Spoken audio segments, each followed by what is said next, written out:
नमस्कार, माउन्टेन समाचारमा स्वागत छ। म सिमरन गौतम। नमस्कार, म खुशबु दास। सुरुमा अहिलेसम्मका मुख्य समाचार।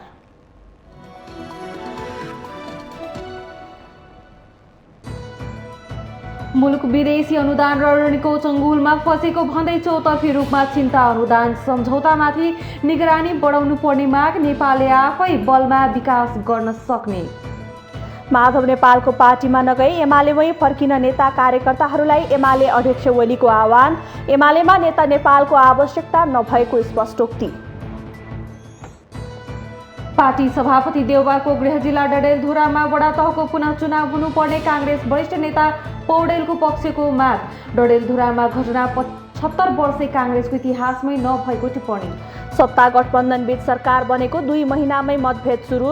सरकार आफैले ल्याएको दल विभाजन सम्बन्धी अध्यादेश गलपासो भएपछि मन्त्री परिषदले अझै पूर्णता पाउन सकेन। लामो समय विवादित बनेको कमल पोखरीको पुनर्निर्माणले तीव्रता पाउँदै 95% काम सम्पन्न भइसकेको कमल पोखरीको दशैँ अगाडि नै उद्घाटन गरिने। अमेरिका, बेलायत र अस्ट्रेलियाद्वारा नयाँ सुरक्षा कार्यक्रम गर्ने सहमति। एसिया प्रशान्त क्षेत्रमा चीनको बढ्दो प्रभाव कम गर्ने उद्देश्य। र भारतीय क्रिकेट कप्तान विराट कोहलीद्वारा टी20 क्रिकेटको कप्तानी छाड्ने घोषणा। टी20 विश्वकपपछि कप्तानी नहुने, रोहित शर्मा कप्तान हुने चर्चा।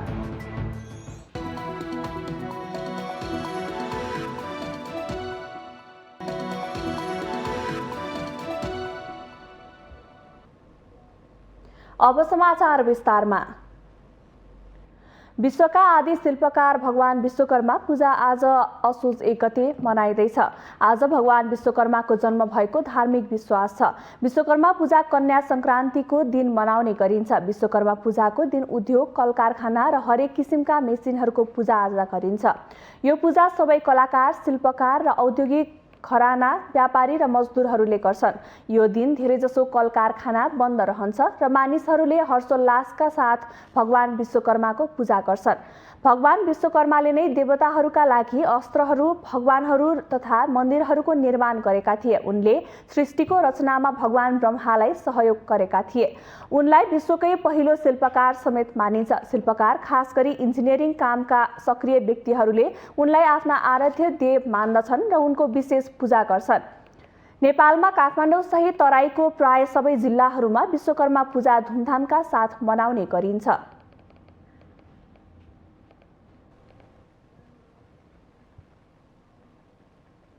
नेपालले लामो समयदेखि वैदेशिक सहायता र अनुदान लिँदै आएको छ। देशका कुना कनरासम्म विदेशी गैर सरकारी संस्थाहरूको सक्रियता छ, तर देशको प्रगति हुन सकेको छैन। बरु हरेक क्षेत्र दिनानुदिन अस्तव्यस्त बन्दै गएका छन्।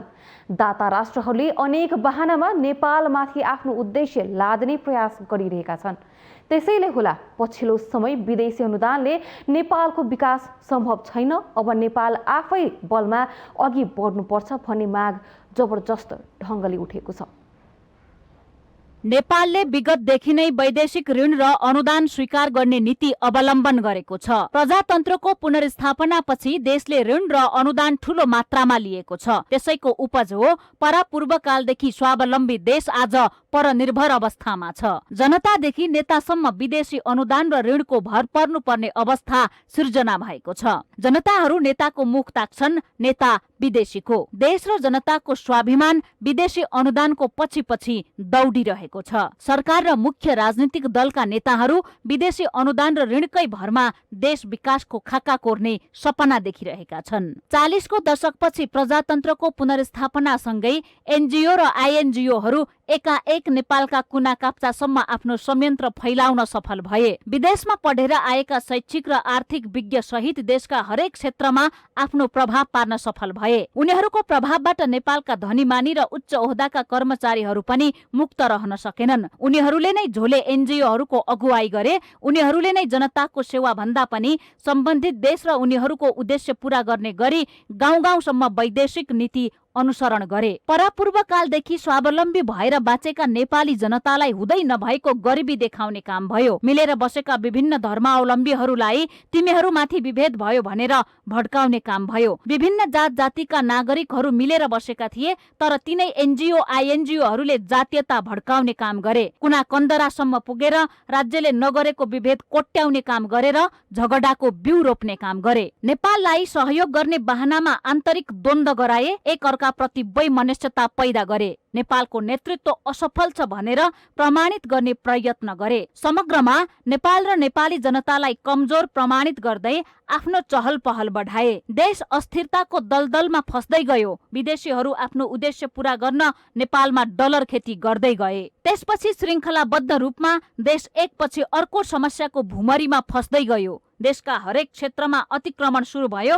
आर्थिक अवस्था खस्कदै गयो। गरिखाने जनता पनि सडकमा नारा जुलुसमा व्यस्त भए। अधिकारका नाममा देश परनिर्भर बनेको नेता र जनताले पत्तो समेत पाएनन्। हाम्रो मौलिक धर्म, संस्कृति र परम्परामाथि बारम्बार प्रहार भइरह्यो। देशको अर्थतन्त्र थला पर्यो भने कृषि उत्पादन क्षेत्र धराशायी अवस्थामा पुग्यो। सम्भावना नै सम्भावना बोकेको देश नेपालभित्र केही पनि छैन, गरिबी मात्र छ, अस्थिरता मात्र छ भन्ने भावना जागृत गराउने काम विदेशी संस्थाहरूले नै गरे। यहाँसम्म कि विदेशीले नै नेपालका नेता तोकिदिने अवस्था सिर्जना भयो। विदेशीको टीका लगाएर सत्तामा पुगेका नेताहरूले देश र जनताका लागि काम गर्ने भन्दा पनि आफ्नो निहित स्वार्थका लागि विदेशीकै अनुसरण गर्न थाले। उनीहरूको स्वार्थ अनुसार विभिन्न सन्धि सम्झौता हुन थाले। त्यसैको सानो अंश हो एमसीसी सम्झौता। खोतल्दै जाने हो भने एमसीसी सम्झौता जस्तै नेपालको हित विपरीत कैयौं अनुदान विगतमा पनि भित्र्याइएको छ,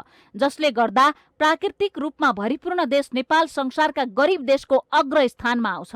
मलेसिया र कतार जस्ता देश आज विश्वका विकसित देशमा दर्ज भइसकेका छन्। दोस्रो विश्वयुद्धपछि ध्वस्त भएको जापान छोटो समयमै विश्वको शक्तिशाली राष्ट्रमा परिणत भइसक्यो। तर नेपाल, भुटान र बंगलादेशलाई समेत दात्री राष्ट्र मानेर अघि बढिरहेको छ। यो आजको कटु यथार्थ हो। त्यसैले अब सबैले गम्भीर भएर सोच्ने बेला भएको छ। स्पष्ट छ, विदेशी अनुदानबाट देशको विकास हुँदैन। स्वावलम्बी आर्थिक विकासको विकल्प छँदै छैन। त्यसैले जागरुक नेपालीहरूले विदेशी अनुदानमाथि कडा निगरानी बढाउन जरुरी छ। गाउँ गाउँ र टोल टोलमा रहेका एनजिओ आइएनजिओ माथि निगरानी गर्दै अहिलेलाई आफ्नो कार्यक्षेत्रबाट ती संस्थाहरूलाई विदा गरेर देशलाई एनजिओ आइएनजिओ मुक्त बनाउनु पर्छ। यति ठूलो मात्रामा विदेशी अनुदान र ऋण ल्याउँदा पनि किन नेपालको विकास भएन भनेर गम्भीर ढंगले सोच्नुपर्छ। अब हाम्रा भौतिक पूर्वाधारका संरचना हाम्रै लागत र हाम्रै आवश्यकतामा बन्नुपर्छ।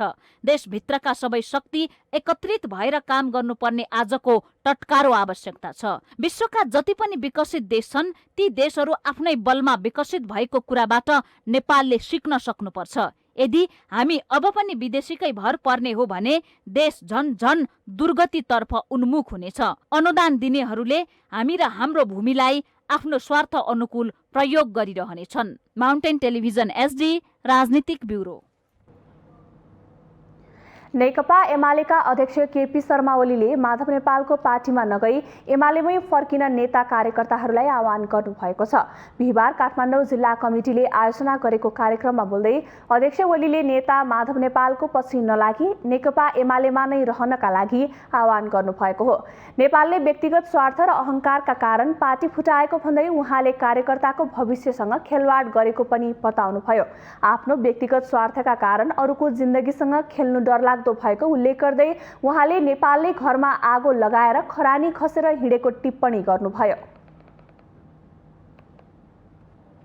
माधव नेपाल घरमा आगो लगाएर खरानी धसेर त्रिपुण्डम भएर तीर्थयात्रामा हिँडेका मान्छेलाई म के भन्दै,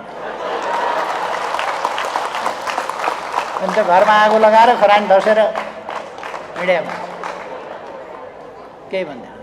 तर माधव नेपालले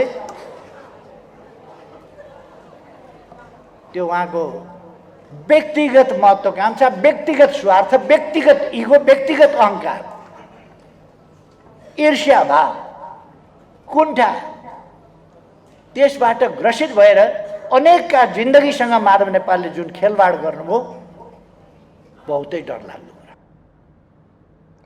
केही नेताहरूले माधव नेपाललाई एमालेमा फर्किन आग्रह गरेको प्रति टिप्पणी गर्दै अध्यक्ष ओलीले माधव नेपालको एमालेमा आवश्यकता नभएको बताउनुभयो।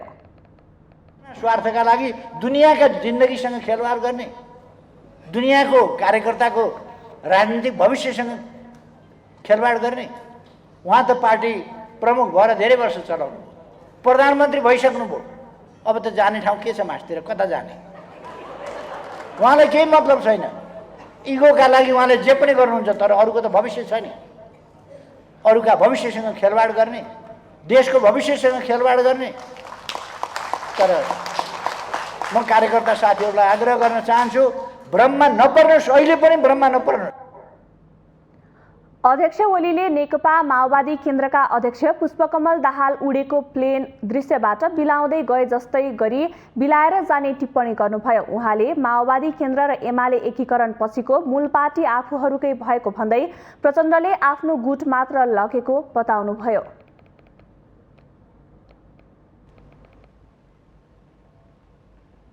पछिल्लो समय विभिन्न आरोह अवरोह पार गर्दै आएको नेकपा एमालेको विवाद बिस्तारै समाधान हुन थालेको देखिन्छ।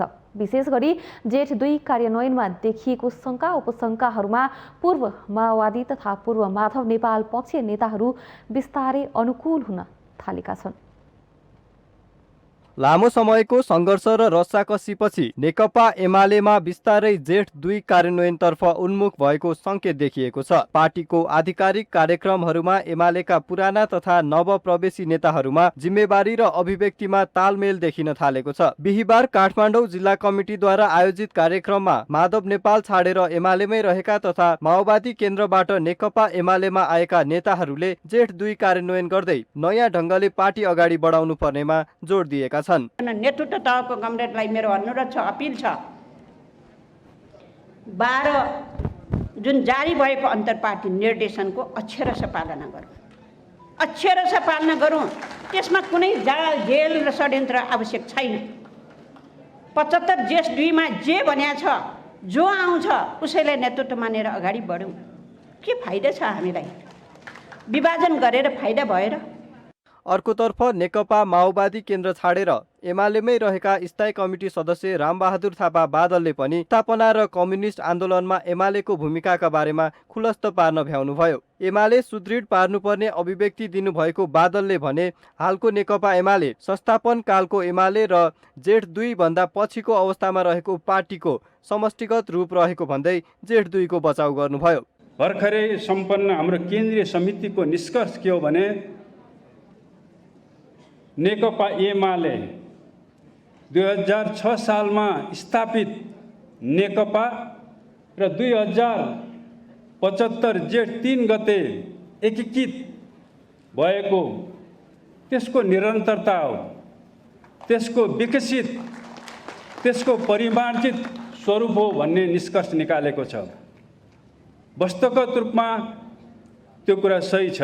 कार्यक्रममा पार्टी अध्यक्ष ओलीले भने नेकपामा हुँदा सहकार्य गरेका तर हाल एमालेबाट अलग भएका नेता माधव नेपाल र पुष्पकमल दाहाल निस्किसकेपछि पार्टी प्रतिक्रियावादी तत्त्वहरूबाट अलग भएको र अब नयाँ ढङ्गबाट अगाडि बढ्नुपर्ने सङ्केत गर्नुभएको छ। पार्टी विभाजनपछि विभिन्न समस्या देखिएको तथा जेठ 2 को कार्यान्वयनमा आशंका बीच एमाले बिस्तारै विवाद रहित अगाडि बढ्न थालेको सङ्केत देखिएको छ। माउन्टेन टेलिभिजन एसडी का लागि क्यामेरामा प्रदीप घलानको साथमा सुजन चालिसेको रिपोर्ट।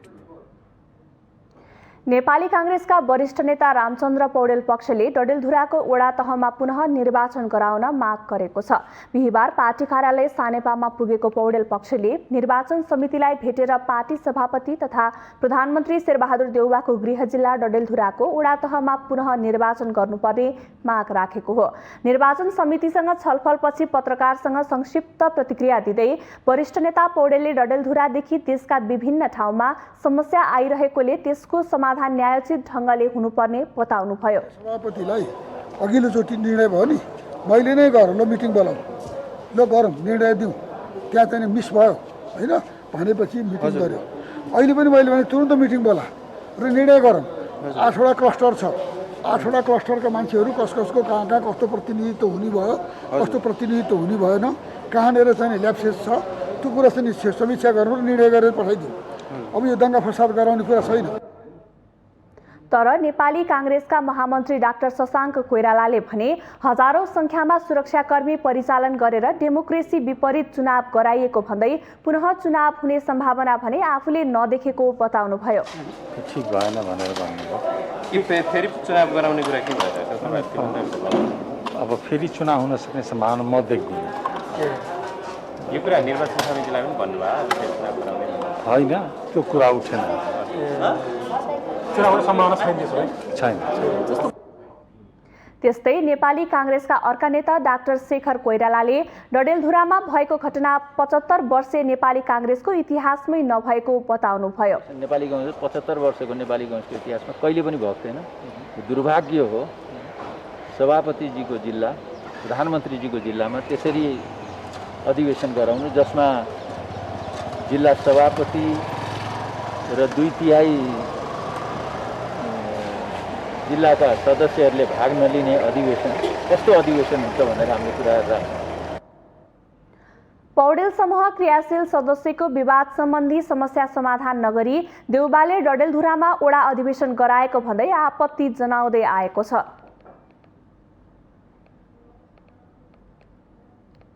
माउन्टेन समाचारमा पालो भएको छ विश्रामको।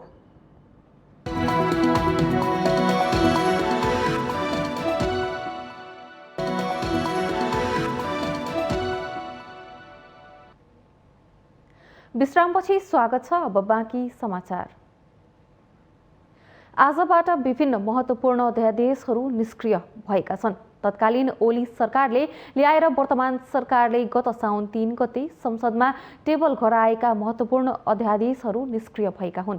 संसदमा पेश भएको 60 दिनभित्र प्रतिस्थापन विधेयक ल्याएर राष्ट्रपतिबाट प्रमाणीकरण नभएमा अध्यादेश स्वतः निष्क्रिय हुने संवैधानिक व्यवस्था छ। आर्थिक अध्यादेश 2078, विनियोजन अध्यादेश 2078 र राष्ट्र ऋण उठाउने अध्यादेश 2078 को ठाउँमा सरकारले विधेयक ल्याएको छ। औषधि तेस्रो संशोधन अध्यादेश 2078 निष्क्रिय भएको छ। यो अध्यादेश निष्क्रिय भएसँगै कोरोनाको खोप खरिद, आयात र भण्डारमा समस्या हुने भएको छ। यस्तै यौन हिंसा विरुद्धका केही ऐनलाई संशोधन गर्ने अध्यादेश 2078 पनि निष्क्रिय भएको छ। तेजाब तथा अन्य घातक रासायनिक पदार्थ नियमन अध्यादेश निष्क्रिय हुँदा तेजाब आक्रमणकारीलाई कानुनी दायरामा ल्याउने बाटो बन्द भएको छ। यी सँगै कोभिड-19 सङ्कट व्यवस्थापन अध्यादेश, शपथ सम्बन्धी अध्यादेश, रेलवे अध्यादेश, स्वास्थ्यकर्मी तथा संस्थाको सुरक्षा सम्बन्धी पहिलो अध्यादेश, सामाजिक सुरक्षा पहिलो अध्यादेश, नेपाल प्रहरी र प्रदेश प्रहरी कार्य सञ्चालन, सुपरिवेक्षण र समन्वय अध्यादेशहरू निष्क्रिय भएका छन्।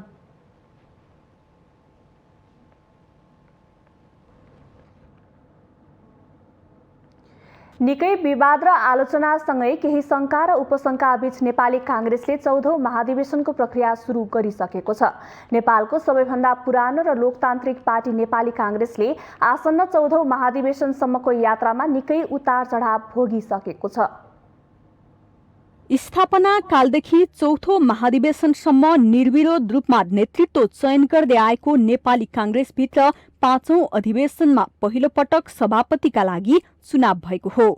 5औं महाधिवेशनले बीपीलाई सभापतिमा निर्वाचित गर्यो। मातृका प्रसाद कोइराला, गणेशमान सिंह, गोपाल प्रसाद भट्टराई र केदारमान व्यथित प्रतिस्पर्धामा थिए। त्यसको 3 वर्षपछि सम्पन्न 6औं महाधिवेशनमा सुवर्ण शमशेर राणा र गणेशमान सिंह बीच प्रतिस्पर्धा भयो। जीवनमा एकपटक मात्रै सभापतिको आकांक्षा देखाएका गणेशमानले हारपछि कहिले पनि प्रतिस्पर्धा गरेनन्। उहाँले जीवनमा एकचोटि पदको आकांक्षा देखाउनु भयो, त्यही सभापति। त्यो हारिसकेपछि फेरि उहाँले कहिले पनि तपाईँको के भनेदेखि आफूलाई सभापतिको आकांक्षा देखाउनु भयो। त्याग मात्रै उहाँको सङ्घर्ष मात्रै। काङ्ग्रेसले समाजवादी नीति लिएको पनि वीरगञ्ज अधिवेशनबाट नै हो। त्यति मात्रै होइन, सभापतिमा निर्वाचित भए लगत्तै सुवर्ण शमशेर राणाले आफ्नो 12,000 बिघा जग्गा गरिबलाई वितरण गरी वीरता उन्मूलनको घोषणा त्यहीबाट गरे। अर्कोतिर सभापतिका उम्मेद्वार सिंहले त्यसपछि कहिल्यै सभापतिमा उम्मेद्वारी नै दिएनन्। त्यसपछि 7औं महाधिवेशन हुँदा आफ्नै नेतृत्वको क्रान्तिबाट राणा शासन फालेर कांग्रेसले 2/3 बहुमतका साथ सत्तामा थियो। त्यसको केही समयपछि राजाले प्रजातन्त्रमाथि कु गरी 30 वर्षसम्म पञ्चायती शासन चलाए। दलहरूमाथि प्रतिबन्ध लगाइयो, जसका कारण 8औं महाधिवेशनका लागि 30 वर्ष कुर्नु पर्यो। एउटा पार्टी संरचना निर्माण गर्नको लागि सबै पक्ष, सबै क्षेत्र, सबै वर्ग र सबै समुदायको, सबै विचारको एउटा समष्टिगत प्रतिनिधित्व हुनुपर्ने रहेछ। त्यहाँ लोकतान्त्रिकरणले कसलाई कार्यकर्ताहरूले विश्वास गरेका हुन्छन् अथवा कसलाई बहुमत दिएका हुन्छन्, त्यसैको आधारमा सभापति छान्ने यो लोकतन्त्रको विधि पनि यही नै हो। झापामा सम्पन्न 8औं महाधिवेशनबाट सभापतिमा कृष्ण प्रसाद भट्टराई निर्विरोध निर्वाचित भए। 9औं महाधिवेशनमा गिरिजा प्रसाद कोइराला, चिरञ्जीवी वाग्ले र रामहरि जोशी बीच प्रतिस्पर्धा भयो। 10औं महाधिवेशनमा कोइरालालाई शेरबहादुर देउवा र रामहरि जोशीले चुनौती दिए। 11औं महाधिवेशनमा तेस्रो कार्यकालका लागि सभापतिमा उम्मेदवारी दिएका गिरिजा प्रसाद कोइरालालाई नरहरि आचार्यले चुनौती दिए। यसबीच नेपाली कांग्रेस र प्रजातान्त्रिक कांग्रेस बीच एकीकरण भयो। 12औं महाधिवेशनमा कार्यवाहक सभापति सुशील कोइराला, शेरबहादुर देउवा र भीमबहादुर तामाङ मैदानमा ओर्लिए। सभापतिमा लगातार 2 पटक पराजित देउवा 13औं महाधिवेशनबाट कांग्रेसको सभापति बने। कांग्रेसको इतिहासमा नेतृत्वका लागि प्रतिस्पर्धा गर्ने 10 नेता सभापति हुन सकेनन्। तर पनि कांग्रेसको 6औं अधिवेशन र सभापतिका पराजित गणेशमान सिंहको चर्चा सधैँ भइरहन्छ। राष्ट्रिय प्रजातन्त्र पार्टीले जिल्ला तहसम्मको अधिवेशन गर्ने अवधि असोज 20 गतेसम्म थप गर्ने निर्णय गरेको छ। पार्टीका 3 जना अध्यक्षहरू प्रकाश चन्द्र लोहनी, पशुपति शमशेर र कमल थापाको उपस्थितिमा बिहिबार बसेको पार्टीको केन्द्रीय विशेष समितिको बैठकले उक्त निर्णय गरेको हो। बैठकले सक्रिय सदस्यता वितरण गर्ने म्याद असोज 25 गतेसम्मका लागि थप गर्ने निर्णय गरेको छ। यस्तै बैठकले पार्टीको सांगठनिक तह निर्वाचन सम्बन्धी विनियमावली 2077 परिच्छेद 3 को दफा 19 ग लाई थप गरिएको छ, जसमा सम्बन्धित वडा र प्रदेश सभा निर्वाचन क्षेत्रको न्यूनतम सक्रिय सदस्य संख्या पुगेको हकमा सम्बन्धित वडाको सक्रिय सदस्यले महाधिवेशन प्रतिनिधिको चुनावमा उम्मेद्वार हुन पाउनेछ। साथै सम्बन्धित प्रदेश सभा अन्तर्गतका सबै सक्रिय सदस्यहरूले केन्द्रीय महाधिवेशन प्रतिनिधिको निर्वाचनमा मतदान गर्न पाउनेछन्। तर पार्टी संगठनको कुनै तहमा अध्यक्ष रहेका व्यक्ति पार्टीको कुनै संयोजित संगठनमा पदाधिकारी हुन नपाउने बैठकले निर्णय गरेको राप्रपाले जारी गरेको विज्ञप्तिमा उल्लेख गरिएको छ। राप्रपाले आगामी कार्तिक 27 गते महाधिवेशन गर्ने तय गरेको छ।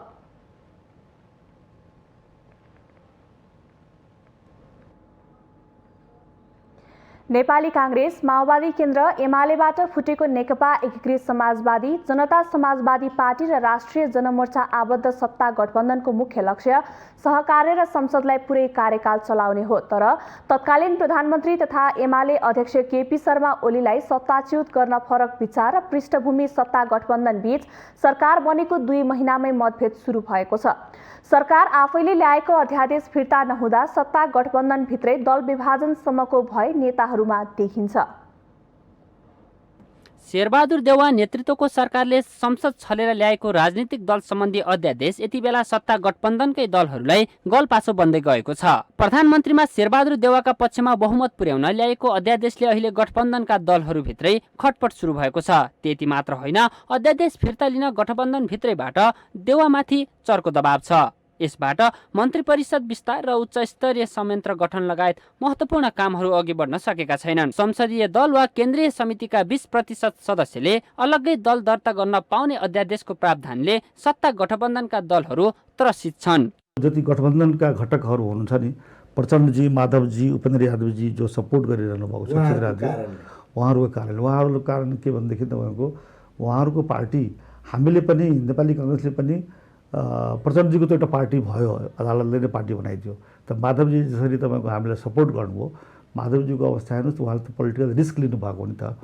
उहाँहरूको पोलिटिकल स्टेकलाई हामीले सुरक्षित पारिदिनुपर्छ। त्यसैको लागि पार्टी निर्माणको प्रक्रिया सम्म हामी त पर्खिदिनुपर्छ। यसमा लुकाउने कुरै छैन। सरकार बनेको 2 महिना बितिसक्दा पनि मन्त्री परिषदले पूर्णता नपाउनु र साझा धारणा तय गर्न नसक्नुले गठबन्धन सरकारप्रति प्रश्न उठेको छ। जोडजाडमा बनेको गठबन्धन सरकार 2 महिनामै धरापमा पर्ने संकेत देखिन थालेका छन्। जसपा र नेकपा एकीकृत समाजवादीलाई पार्टीको संगठन बनाउने चटारो छ भने आफ्नै जोडबलमा ल्याएको अध्यादेशले आफ्नै दल फुट्छ कि भन्ने मन्त्रीहरूको टुङ्गो लगाउन सकेका छैनन्। यसबाट गठबन्धन सरकार सञ्चालन त्यति सहज नहुने विश्लेषकहरूको तर्क छ। नेपाली काङ्ग्रेसको कुरा गर्नुहुन्छ भने वर्तमान प्रधानमन्त्री शेरबहादुर पार्टी सभापति हुन चाहनुहुन्छ। त्यो पार्टी सभापति हुनको लागि उहाँले बढी शक्ति आर्जन गर्नको लागि अरू कोलिसन पार्टनरलाई दबाब दिएको स्थिति छ भने अर्कोतिर भर्खर फुटेका पार्टीहरू उपेन्द्र समूह र माधव नेपाल समूह पनि आफ्नो पार्टी फुटाइलाई बचाउन ठुलोभन्दा ठुलो सङ्ख्यामा मन्त्रीको बारगनीमा हुन्छ। यो सबैको स्वार्थ टकरावले गर्दा हिजो ओलीले गरेको कुरालाई उहाँहरूले पनि बढुवा दिएको सन्दर्भ छ। काङ्ग्रेस सभापति शेरबहादुर देउवा नेतृत्वमा गठबन्धन सरकार बनेको 2 महिना बितिसक्यो, तर अझैसम्म यसमा न गठबन्धनको स्वरूप देखिएको छ न चरित्र नै। उल्टै गठबन्धनमा सहभागी दलहरूबीच खटपट बढेको छ। यता प्रमुख प्रतिपक्ष दल नेकपा एमाले भने निरन्तर संसद अवरोध गर्दै आइरहेको छ। सभामुखको भूमिका निष्पक्ष नभएसम्म संसद अवरोध जारी राख्ने एमालेको अडान छ। का बीचमा खालि मन्त्रीको हुने कुन मन्त्रालय आफूले पाउने भन्ने विषयमा झगडा देखिन्छ। मुलुकभित्र यत्रो महामारी मतलब चाहिँ प्रकोप छ, बाढी पहिरोको यसले तबाह बनाएको छ। यसपालि ऐपछि भन्दा बढी हामीले बाढी पहिरोबाट पीडितहरू भोग्यौँ अनि मुलुकलाई कसरी अगाडि लिएर जाने भन्ने चिन्ता छैन। उहाँहरू अहिले पनि कुन मन्त्रालय मैले पाउने, कुन मन्त्रालय उसलाई दिने, को मन्त्री हुने, को नहुने भन्ने कुराको चलखेल नितान्त गैर राजनीतिक असंसदीय र एक हिसाबले भन्नु चाहने असभ्य तरिकाबाट उहाँहरू प्रस्तुत भइरहनु भएको छ। गठबन्धन दलहरू बीचमै अन्यल र आशंका छ भन्ने स्पष्ट देख्न सकिन्छ। त्यसो त गठबन्धन पनि विभिन्न मुद्दामा एकमत छैनन्। अमेरिकी सहयोग सम्बन्धी सम्झौता एमसीसी बारे उनीहरू बीच चर्को मतभेद छ। लामो समयपछि नेपाली जनताले स्थिर सरकार पाए पनि नेताहरूको स्वार्थका कारण मुलुक फेरि गठबन्धनकै अभ्यासमा अघि बढेको स्पष्ट देखिन्छ। माउन्टेन टेलिभिजन एचडी का लागि बटुकराज गिरीको रिपोर्ट। माउन्टेन समाचारमा पालो भएको छ विश्रामको।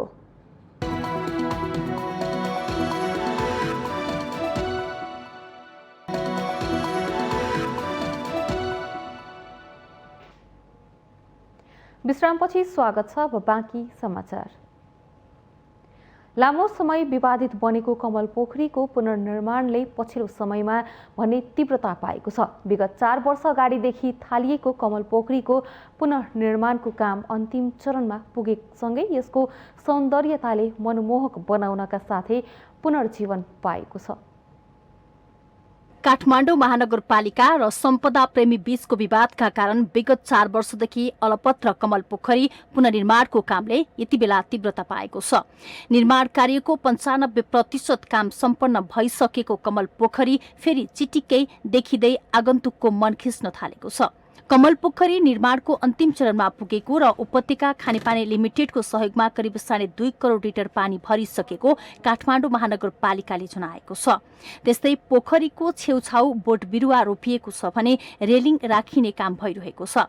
दशैं अगाडि यस पोखरीको निर्माण सम्पन्न गरी उद्घाटन गर्ने तयारीमा महानगर रहेको छ।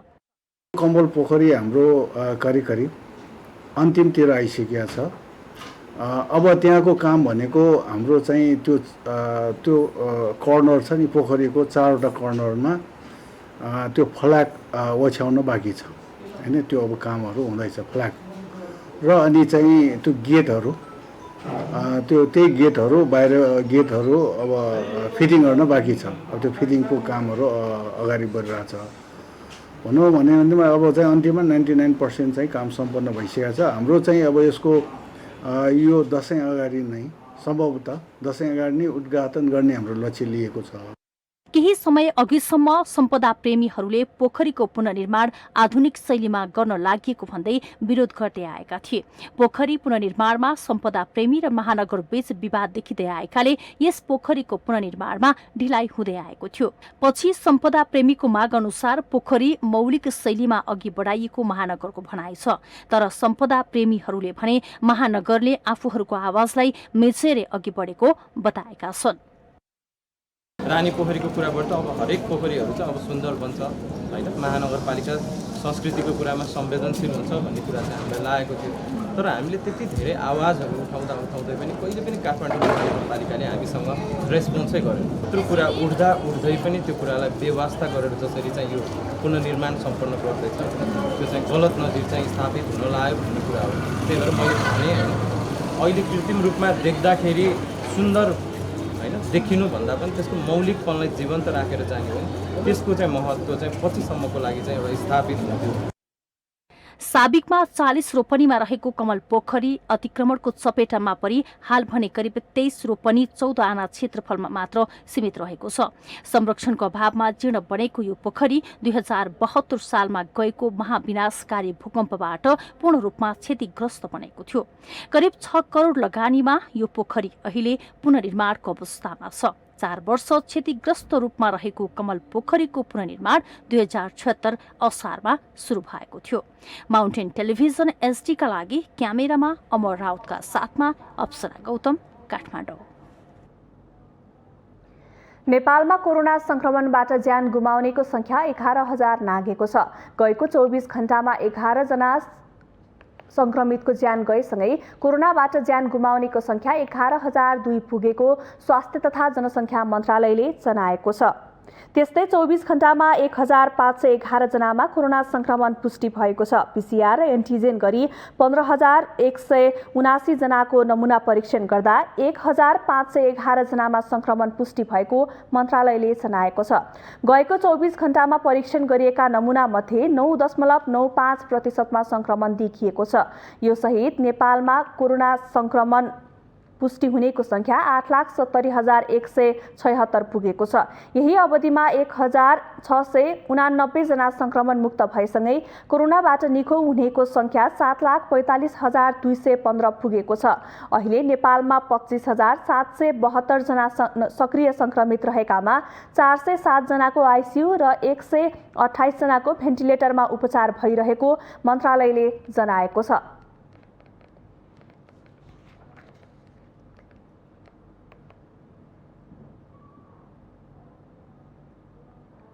हामीसँग आर्थिक अन्तर्राष्ट्रिय र खेल समाचार बाँकी नै छन्। माउन्टेन समाचारमा पालो भएको छ विश्रामको।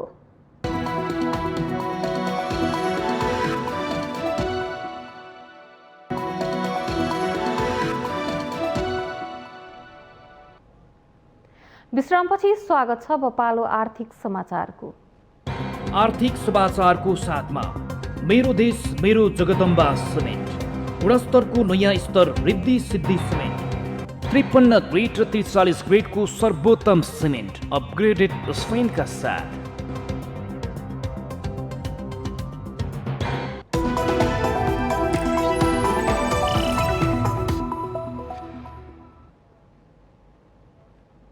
शेयर बजारमा ओह्रालो लाग्ने क्रमले बिहिबार पनि निरन्तरता पाएको छ।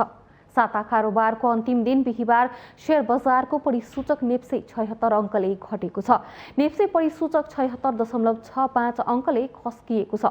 2.65% घटेर नेप्से 2812.38 बिन्दुमा पुगेको हो। जलविद्युत र फाइनेन्स समूहको परिसूचक 4% भन्दा बढी दरले घटेको छ। शेयर बजारमा ठूलो हिस्सा ओगट्ने बैंकिङ समूह 2% भन्दा बढी दरले घट्यो। Trading, hotel and tourism, micro finance र विकास बैंक समूहमा 3% भन्दा बढी दरले गिरावट आएको छ। मनोकामना स्मार्ट लघु वित्तको शेयर मूल्यमा भने उच्च वृद्धि भएको छ। बिहिबार 1,13,807 पटकको कारोबारमा 1,64,68,508 किता शेयर 9,03,39,00,000 रुपैयाँमा किनबेच भएको छ। ऋण अरुण भ्याली हाइड्रो पावरको शेयर कारोबार सबैभन्दा बढी रह्यो। यो सँगै हामी माउन्टेन समाचारको अन्त्यमा आइपुगेका छौँ। जाँदा जाँदै मुख्य समाचार पुनः एकपटक।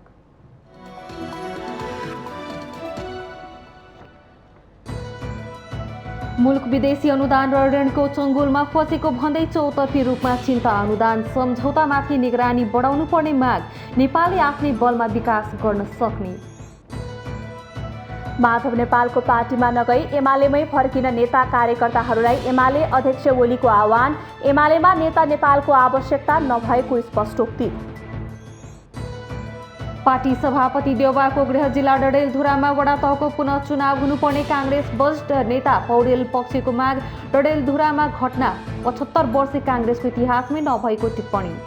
सत्ता गठबन्धनबीच सरकार बनेको 2 महिनामै मतभेद सुरु, सरकार आफैले ल्याएको दल विभाजन सम्बन्धी अध्यादेश गलपासो भएपछि मन्त्री परिषदले अझै पूर्णता पाउन सकेन। लामो समय विवादित बनेको कमल पोखरीको पुनर्निर्माणले तीव्रता पाउँदै 95% काम सम्पन्न भइसकेको कमल पोखरी दशैं अगाडि नै उद्घाटन गरिने। अमेरिका, बेलायत र अस्ट्रेलियाद्वारा नयाँ सुरक्षा कार्यक्रम गर्ने सहमति, एसिया प्रशान्त क्षेत्रमा चीनको बढ्दो प्रभाव कम गर्ने उद्देश्य। र भारतीय क्रिकेट कप्तान विराट कोहलीद्वारा टी20 क्रिकेटको कप्तानी छाड्ने घोषणा, टी20 विश्वकप पछि कप्तानी नहुने, रोहित शर्मा कप्तान हुने चर्चा।